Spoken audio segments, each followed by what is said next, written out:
Fascist খুনি হাসিনার পতনের পরে আরেক ফ্যাসিস্ট, আরেক স্বৈরশাসক, আরেক ফ্যাসিবাদীরা শুরু করে দিয়েছে দেশে প্রপাগান্ডা, উল্টা পাল্টা কাজ, যেগুলো মানুষজন, সাধারণ মানুষজন চায় না। আরে ভাই দেখেন, ফ্যাসিস্ট হাসিনা থাকাকালীন সে শুধু মানুষদেরকে হত্যা করতো, গুম করে নিয়ে যাইতো, বিভিন্ন ধরনের কাজ করতো। এখন কি হয়েছে, ওই ফ্যাসিস্ট হাসিনাকে যখন আমাদের সাধারণ স্টুডেন্টরা লং মার্চ ঢাকা ডাক দিয়ে যখন তার পতন নিশ্চিত করলো, সে যখন দেশ ছেড়ে চলে গেল, পরবর্তী আরেক দল, পরবর্তী আরেক কিছু সংখ্যক লোক তারা ভাবতেছে তারা রাজত্ব করবে। তারা অলরেডি রাজত্ব শুরু করে দিয়েছে। তারা ভাবতেছে তারা হয়তো ক্ষমতায় চলে গিয়েছে অথবা আছে। তাদের নিজেদেরকে ক্ষমতাসীন মনে করে তারা কি করতেছে, তারা হচ্ছে দেশকে উল্টো পাল্টো কাজে তারা নিজেদের ক্ষমতা অপব্যবহার করতেছে। দেখেন ভাই, ফ্যাসিস্ট হাসিনা থাকাকালীন কিন্তু এই যে আজকে 200 টাকার ধরা, কালকে 200 টাকার ধরা, এভাবে মানে ডাকাত ধরা হয়নি, তারা নিজেরা ডাকাত ছিল।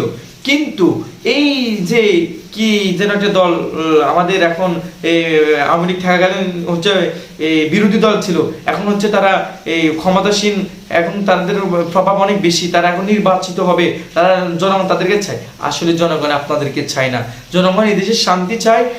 71-এর যুদ্ধটা এইবার আবার যুদ্ধ করা লাগছে কেন জানেন? 71-এর যুদ্ধ হওয়ার পর এবার এই প্রথম ওয়ার্ল্ডের মধ্যে প্রথম একটা দেশ দুইবার স্বাধীন হয়েছে। এই দুইবার স্বাধীনের মানে এটা নয় যে একবার স্বাধীন করি এক স্বৈরশাসককে আমরা ফাটাইছি, ফ্যাসিস্ট খুনিকে তাড়াইছি, তা আবার আপনাদের হাতে তুলে দিয়ে আমরা সে ভুল করবো না। এই ভুল আর সাধারণ মানুষজন করবে না, এই ভুল আর ছাত্র সমাজ করবে না। আগামী দেশ গড়বে, ছাত্র সমাজ গড়বে। আগামী দেশ সুন্দর হবে, সুশৃঙ্খল হবে, সুন্দর, অনেক সুন্দর হবে। এটা টুরিস্ট একটা দেশ হয়ে যাবে, মানুষ ঘুরতে আসবে, দেখতে আসবে।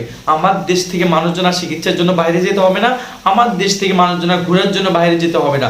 আমার দেশে সব হবে, সব কিছু হবে। আমার দেশের সোনালী, আমার দেশের সুন্দর, আমার দেশের ভালো ছেলেরা তাদের পড়ালেখা শেষ করার পরে তারা বিদেশ যাওয়া লাগবে না, তাদেরকে এই দেশে চাকরি দেওয়া হবে, তাদেরকে এই দেশে মূল্যায়ন করা হবে। দেশের ছেলে দেশে থাকবে, বাইরে যাওয়া লাগবে না ইনশাআল্লাহ। আপনাদের মতো কারো হাতে আমরা ক্ষমতা তুলে দিতে চাই না। হাত জোর করে বলবো, দেশের যে প্রপাগান্ডা শুরু করছেন, দেশের যে উল্টো পাল্টা কাজ শুরু করছেন, আল্লাহর রাস্তায় কাজগুলো বন্ধ করেন। আমরা আপনাদেরকে আর চাই না। মানুষজন আপনাদের থেকে মুক্তি চাওয়ার জন্য এই স্বাধীনতা সংগ্রাম করেছেন, স্ট্রাগল করেছেন, মানুষজন শহীদ হয়েছেন। এই আর ভুল জনগণ করতে চায় না। সুতরাং আপনারা শান্ত হন, আপনারা আপনাদের মতো আপনাদের জায়গায় স্থির হয়ে থাকেন।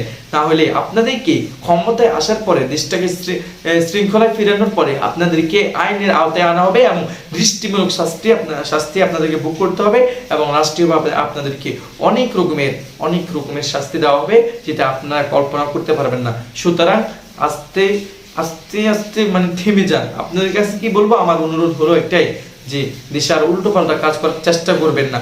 নিজের দল ক্ষমতায় যাওয়ার আগে এটা নিশ্চিত হয়ে যাবেন না যে আমরা দুর্নীতি করব। দুর্নীতি করার জন্য আপনাদেরকে ক্ষমতা দেওয়া হবে না। সুতরাং দুর্নীতি বন্ধ করুন, নিজেরা রিল্যাক্স হন, না হলে আপনাদেরকে কিন্তু ফাঁসির কাজটা ঝুলানো হবে, একদম ফাঁসির কাজটা। কোনো জেল জুলুম হবে না, মানে আপনাদের উপর কোনো জুলুম হবে না। আপনারা যেরকম করবেন সেরকমটাই আপনাদের সাথে করা হবে। So be careful.